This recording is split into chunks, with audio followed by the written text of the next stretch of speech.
I-V-M. TFG Football is an IVM production, and you can also check out their other awesome shows like Geek Fruit with fellow and television geeks Tejas, Jishnu and Dinkar as they discuss the world of science fiction and nerd culture.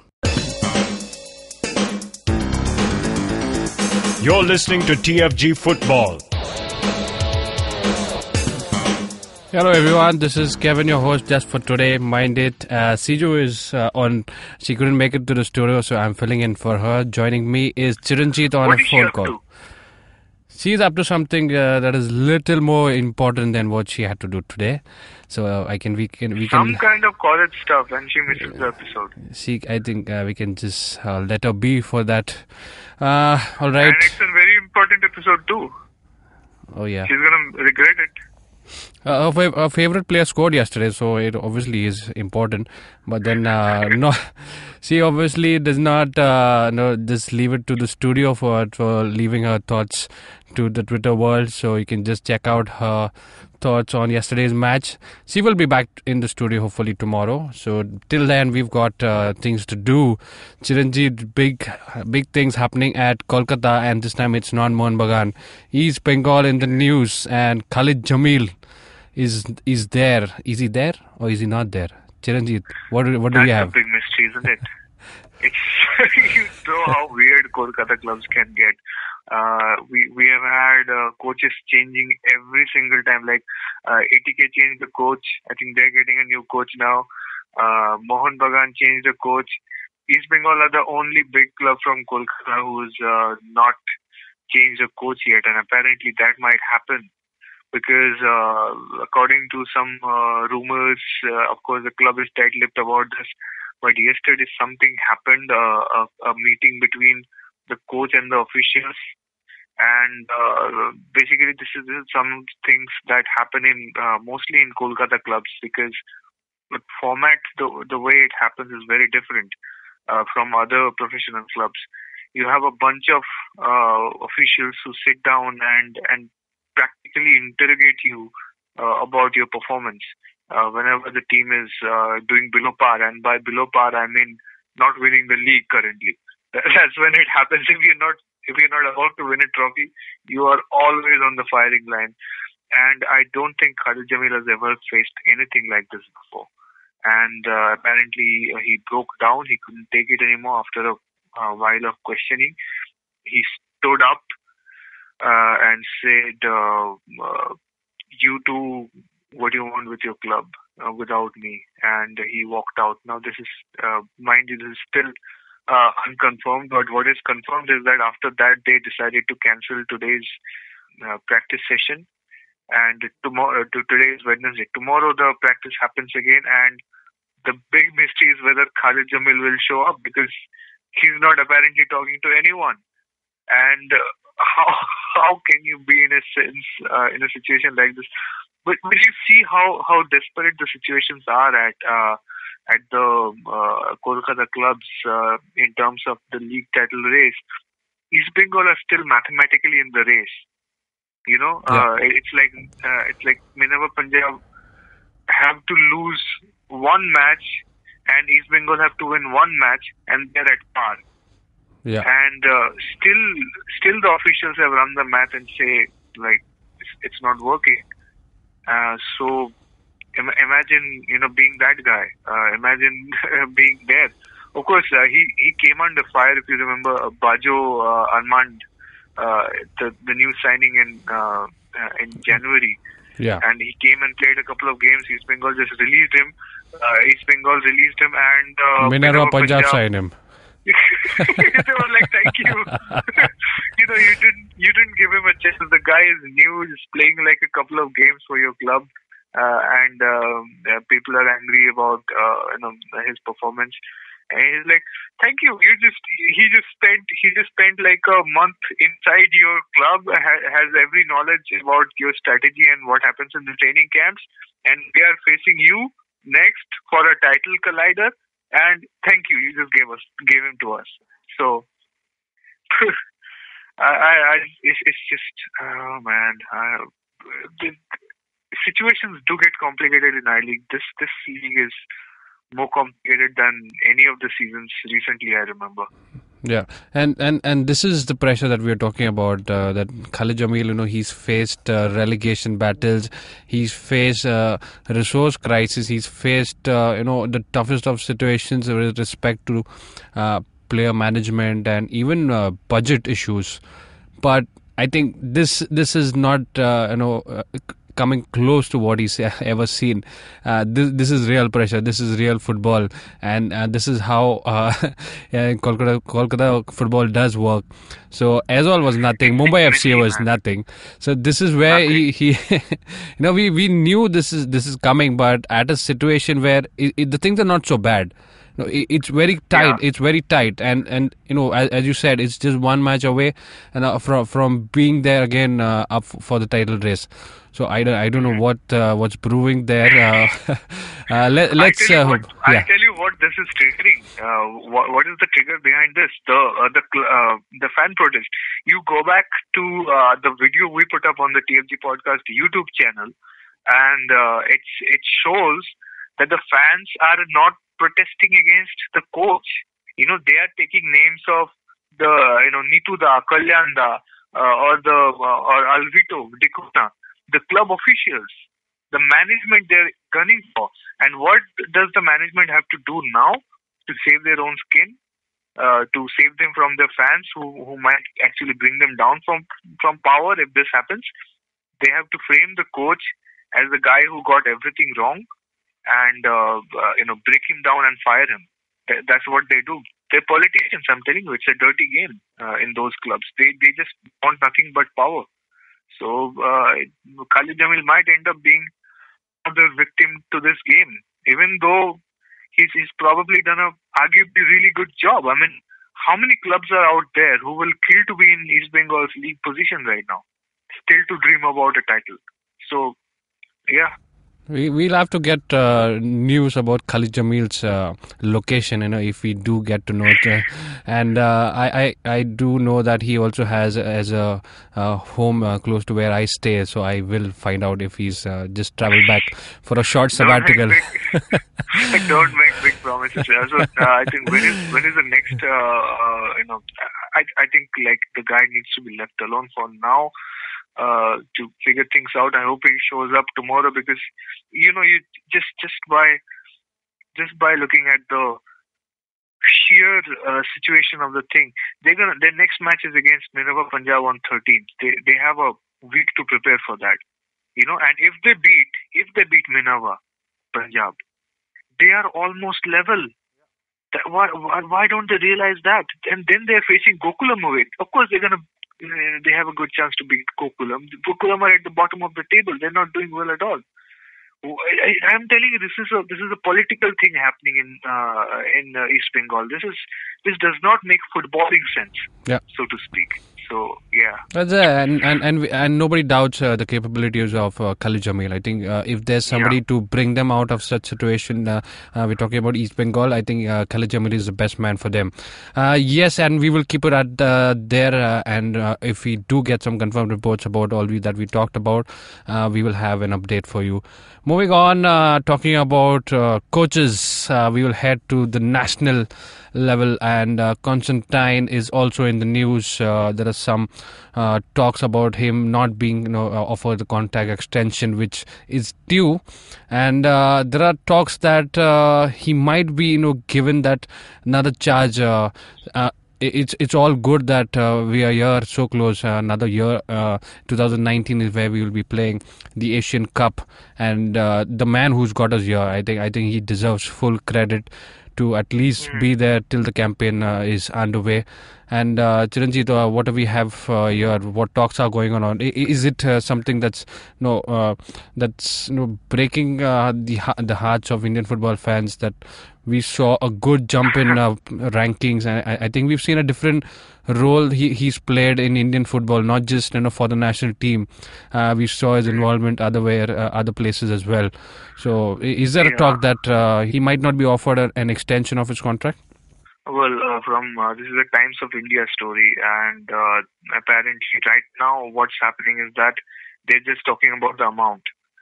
He's already the highest paid foreign coach serving in Indian sports. And of course, he wants a raise because he delivered an unbeaten year and he got India into the Asian Cup in 2017. So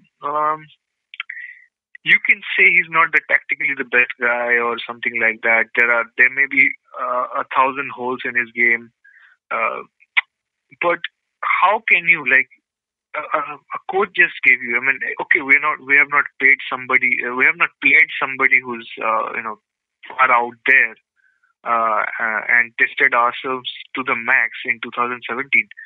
But we played Myanmar away. We played Kyrgyzstan. We beat them. We beat both of them. Neither match was very easy to win. Of course, it was Sunil Chhetri who delivered us those results with his performance. Yeah, individual performances happen in every good team. There are individual players who add to the team's capabilities. But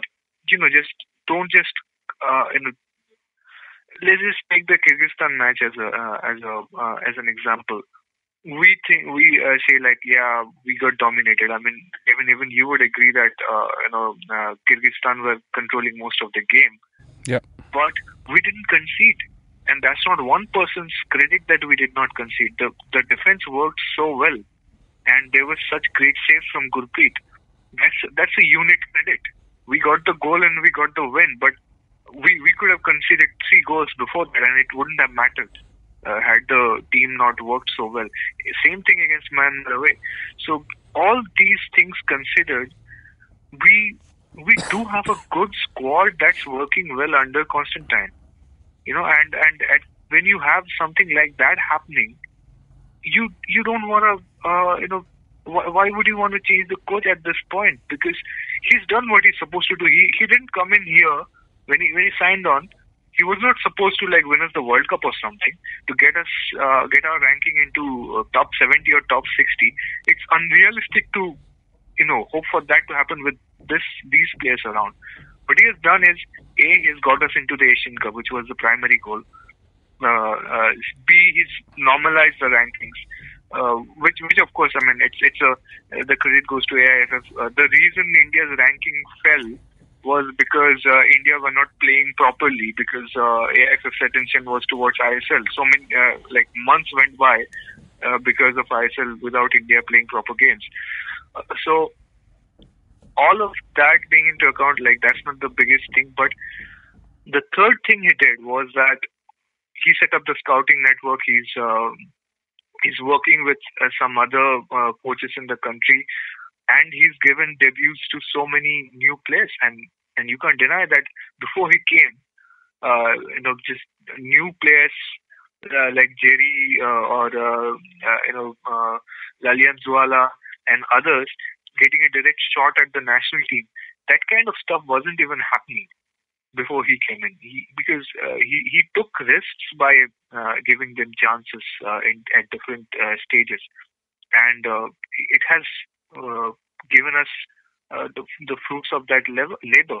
That we have a big squad ready to take over in case the big guns don't make it. I mean, or they retire or they're injured. So he's done everything he was asked to do. So why shouldn't he get a chance at the Asian Cup? The big point against Stephen Constantine is that he's not good enough to coach us at a big tournament like Asian Cup. Do you agree with this, Kevin? Have we got there yet? I think it's what you consider as your progress over time determines how you can put up in a big tournament like this. He's brought us out of a tough situation. Ranking is one part of a country's development. When you get a better ranking, you obviously have benefits to that. You get to play, you get a better pot, you have opponents coming into India and want to play against a better ranked team. So looking at all that, I think he's done a commendable job, and this is the biggest tournament that India is going to play, at least in the recent past that we know of, and just getting us over there and being unbeaten so far is not a small task. I think that needs to be kept in mind, and he has to be given that hand to continue what he's done good for Indian football, and that I think he deserves a shot. And I think he's already proved himself that if we can get us out of a situation which is nobody had too many hopes from, I think there's a way brighter future for Indian football if he's in charge still. I think so too, because just remember when morale was down in such a dump, like 173 ranking, India has not played, like the national team is being neglected. Not many people thought that we would make it into the Asian Cup. And I think one of the points to consider is we have a set team. Like, you can't do something revolutionary in 1 year with this squad and just change it and like take their playing level up 3-4 notches. Even if you replace them, who's going to make this team get into the quarterfinals of Asian Cup? Like, the second round is the best we can hope for at this moment. I'm just being realistic. We're not gonna get past like Iran or the other Asian heavyweights. God forbid if we get paired up with Australia like we were in 2011. We might just get a bad hand, and that will just be the end of our draw. That's what I'm waiting for. Like, the draw is in April. I will book my tickets after the draw comes out, because it will give us a good idea how much mileage this Indian team is going to have. So all of that, keeping in mind, it's just it was apparently trending, Constantine out. Although I don't trust Twitter trends anymore, because it's personalized. If like 10 of the people you're following are tweeting the same hashtag, it just shows up. So I don't really think it trended India-wide. Anyway, some people were clamoring about this, so I thought we should address this. Yeah. All right, so that was from the national and Kolkata news. We will take a short break here. On the other side, we've got I-League and ISL action to talk about, reviews and previews coming up. Shunyawan, Shunyawan, Shunyawan, Shunyawan. $1 billion acquisition. Another copycat startup got formed. No, the tech world in India is surely moving double the speed of this voiceover. Tune in to Shunya One every Tuesday to catch us talking to the smartest people we know on the IVM Podcast website, app, or wherever you get your podcasts from.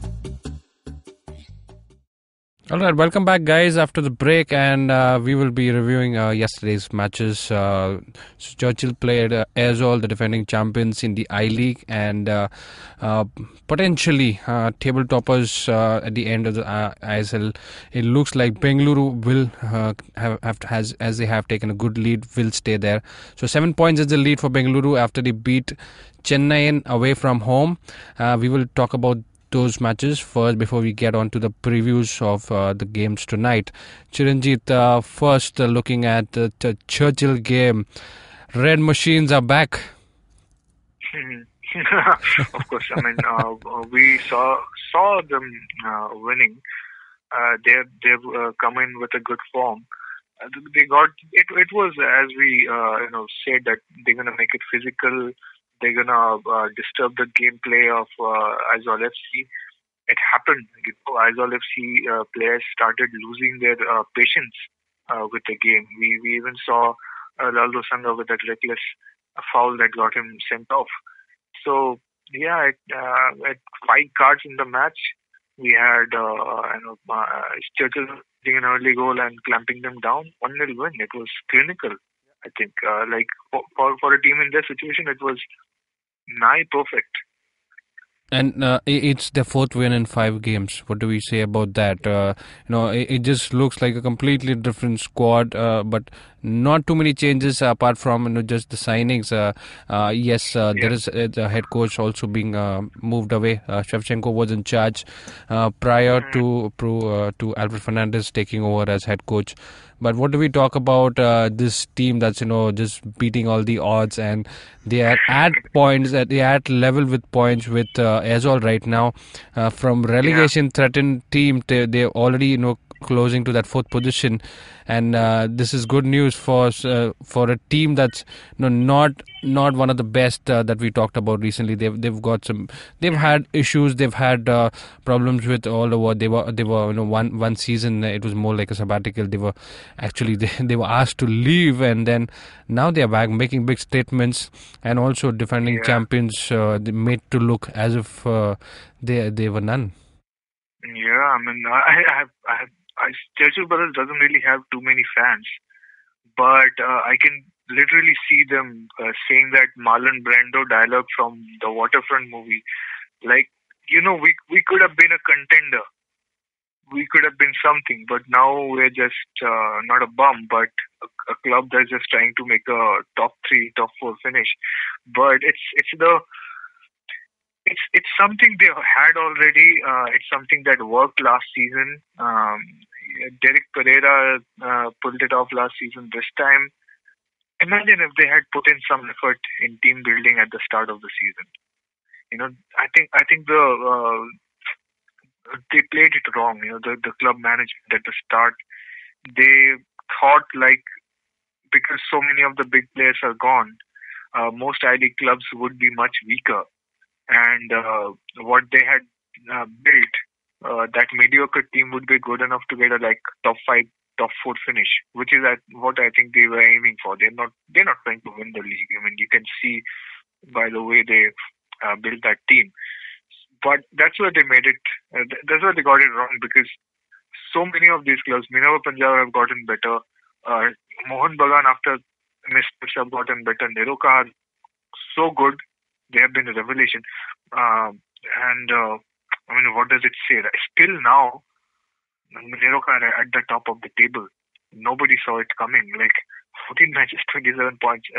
Minerva Punjab will probably take them over when they beat your club today. But what happens? Yeah, we'll see how that goes. But seriously, this league has been full of surprises, isn't it? Yeah, and definitely I would want to highlight one player in yesterday's game, as I have been talking about him throughout. Nicolas Fernandez, again, he steps up. Not just one opportunity. He creates one. He had another chance to get in that proper assist. But what a man he is! I think he's one of the best left wingers that we've seen. Obviously, he's not been in the limelight for too long, but being in a team that just puts you in the spot.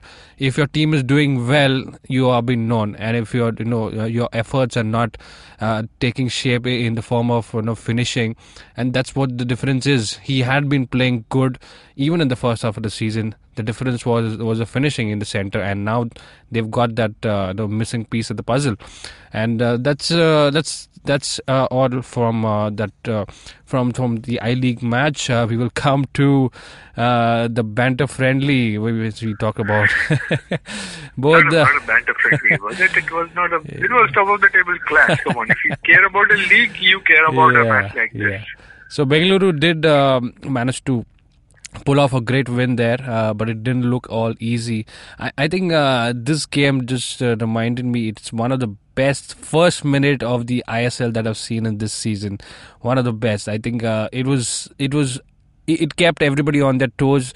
That you can see the goal coming in the first minute or so, and there was end-to-end action. But then in the end, it was Bengaluru who had the first laugh, I would say.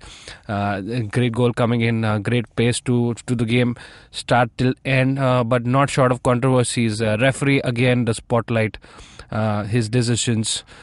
But what do we talk about? The goal scorers? Yeah, Miku and Sunil Chetri again. Keeping the names on the scoring sheets.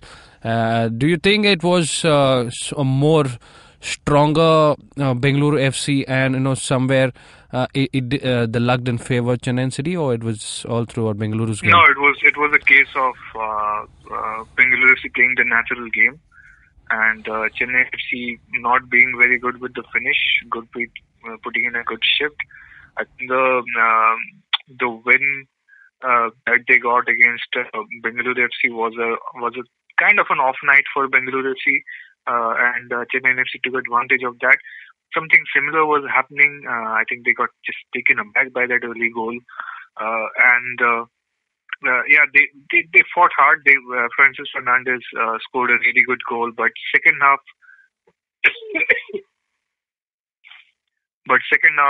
it didn't seem like Chennai FC were going to hold on much longer, and that's where that decision comes in, and it's just so frustrating to see this happen again and again. How was that a penalty?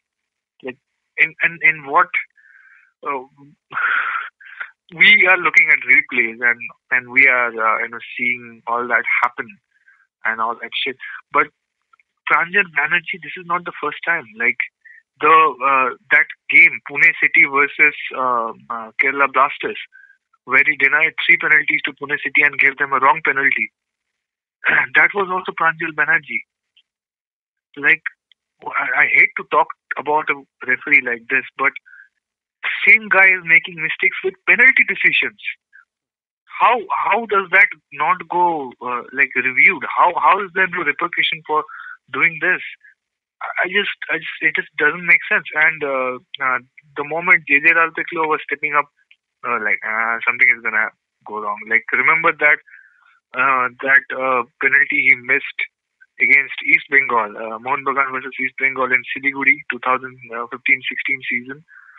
He had a penalty that would have allowed Mohun Bagan to get a draw. Last minute penalty it was, and when he was walking up, I just lost my shit. Something just hit me, and I was sitting in the press box on a chair, and I just got up and I just started walking around saying, "Yeah, this is not going to happen. This is not going to happen."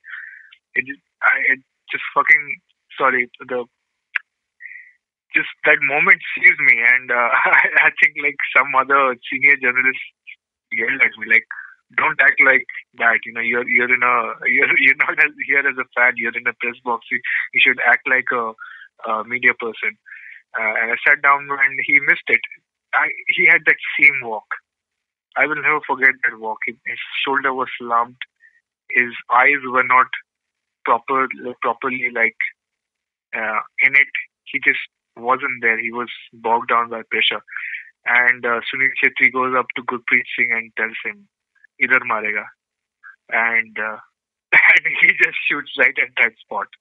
So I don't know, man. Chennai FC had bad luck, but they didn't deserve that penalty. Had they gotten that goal and the match had ended in a draw, it would have been a travesty, similar to the travesty that was the Pune City versus Kerala Blasters match. Yeah, that's there. But what that means is it opens up a 7-point lead at the top for Bengaluru FC. That means they do have they've played one game more than Chennai FC. So that that's a comfortable lead for anybody at the top. Does it mean anything though, Kevin? It doesn't mean anything, and as just doesn't mean anything. Yeah, I would like to just put in Siju's points here. As Roka mentioned, it does not matter what position you finish. It's again a playoff, semi-finals, home and away leg, and then you go and play the final. After that, you say you're the champions. So obviously, the first position doesn't matter at the moment. It's how you finish the league, or how you finish the tournament. I wouldn't even say the league. So moving ahead, we have a game in I-League. We've got 2 games in I-League today. So it's Minerva Punjab playing Shillong Lajong. I think we shouldn't spend too much time because it's going to be an easy walk for Minerva Punjab, considering that slump in form that they had.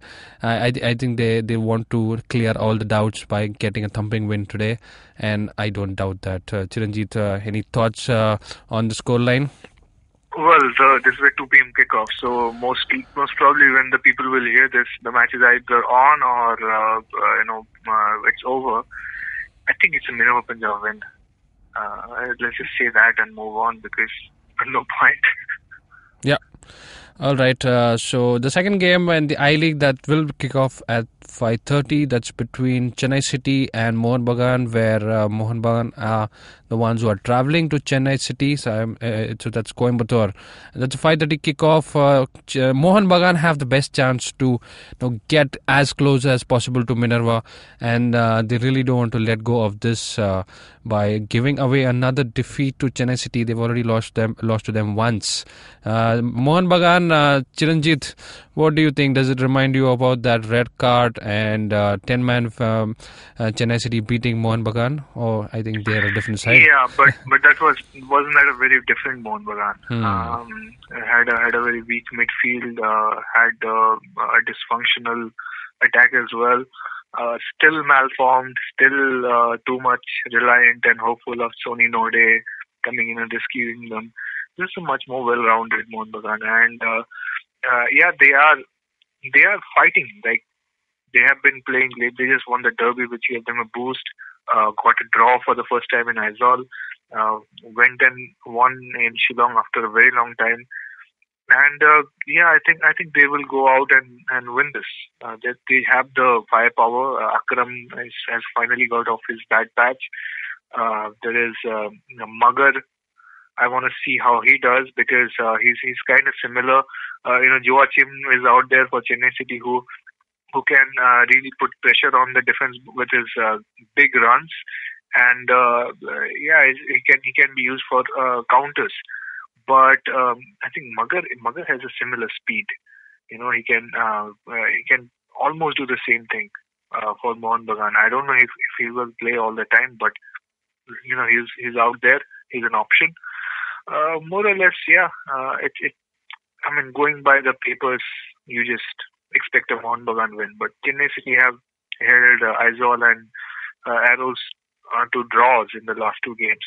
They give a big fight, and they don't want to lose at this point. It's desperate for them. They really need to start winning, because the above them, they are actually prime contenders for relegation, because Arrows are not going to get relegated. Gokulam are not going to get relegated. So there's a 5-point gap between Aizawl and Churchill Brothers and Chennai City. So they need to start winning and closing that gap. Otherwise, they're in big trouble. Yeah. Let's see. That's a 5:30 kickoff, and 8 p.m. is an ISL match that will be played between Northeast United, who host FC Pune City. This is what would we say? This is top versus bottom. So Pune City is on the third position, and Northeast are second from bottom. They've played 12 games, and they are on 11 points. Not really too far from that bottom place position. Any chance for Northeast United to redeem some fight and put up a good show against a stronger side like Pune City? You have seen how they fought against Goa, right? And they got a win against I think their last two wins were at home against FC Goa and Chennai FC, right? And it's been a gritty Northeast United side that we have seen in the recent games. They lost to ETK. That was a close loss. They lost to Bengaluru away. Even that was a very hard-fought game. And they gave a big fight to FC Goa. So I don't think we are in that position where we can see Northeast United as a decided underdog who will just fold. But Pune City, I think they should have won that match against Kerala Blasters. They had refereeing decisions gone their way. The team definitely does a lot better than the points table shows at this point. Both their matches, both their losses in their last 5 games, I think, it's not been too convincing for me. What do you think about this match?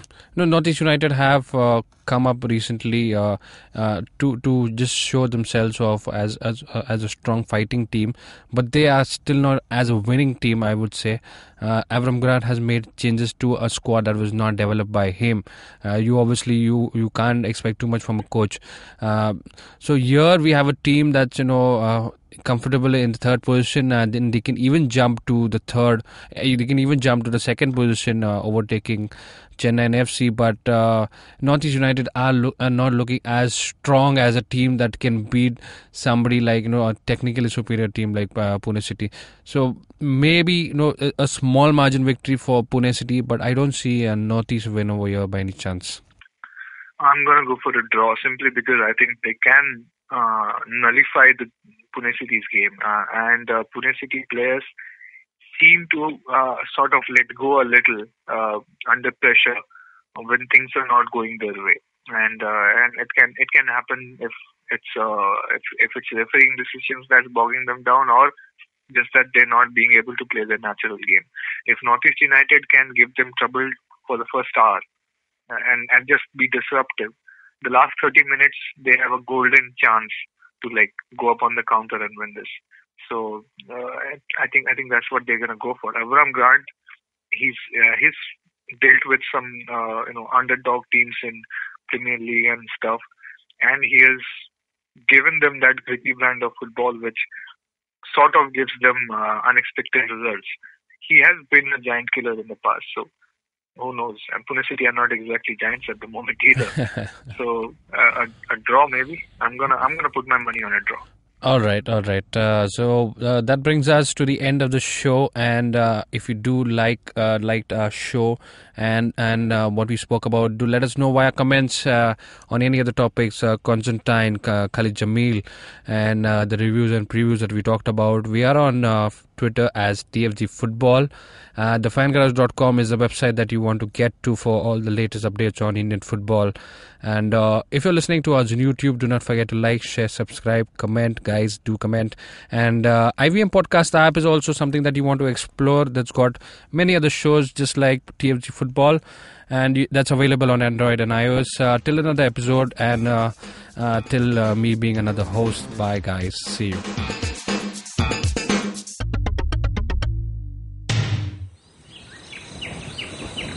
As you can see, we have a podcast listener in his natural habitat. Millions of years of evolution have led him to this point. He's on his way to work, and listening to podcasts makes his miserable day better. He will now head to work and use all his knowledge to communicate with other colleagues and possibly future mates. You can find more of his species on ivmpodcasts.com, your one-stop destination where you can check out all the coolest Indian podcasts. Happy listening.